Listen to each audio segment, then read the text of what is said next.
Hi everyone, welcome back to another video from Wake&Tech. Today in this episode we will be learning how to add transitions between clips in Likee application. So without wasting much of our time, let's get started and add smooth and stylish transitions between clips. First of all, open up your Likee application on your smartphone and log into your account like you normally do.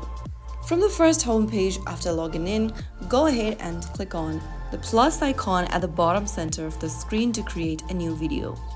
This will take you to your device's camera, from where you can go ahead and take a photo or record a video by tapping on the red circle at the bottom. To add existing videos, tap on Upload at the bottom right and select two different clips from your device's camera roll. Make sure to choose multiple clips to add onto your editing screen. Simply tap on it, tap on the next one again, and after choosing the videos, you can click on Next at the bottom right.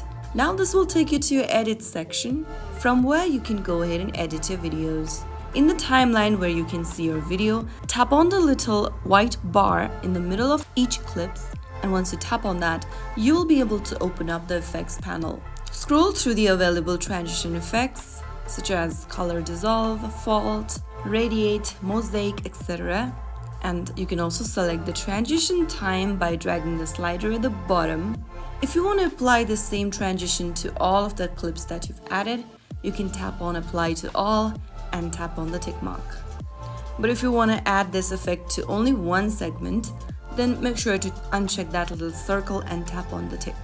Now you'll be able to see that there is a transition between the clip. You can now go ahead and drag along the frame to another white square over here and tap on it. Select a different transition or effect this time and tap on the tick.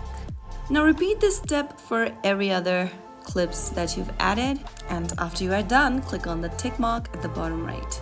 Now you can go ahead and add other effects, filters, stickers, etc. to the video, and finally click on Next. And on the next page, you can add in your description, hashtags, and tap on Post. And that's how you add transitions between clips in Likee. If you found the video helpful, don't forget to like, share, and subscribe to the channel. I will be back again in the next episode. Thank you for watching.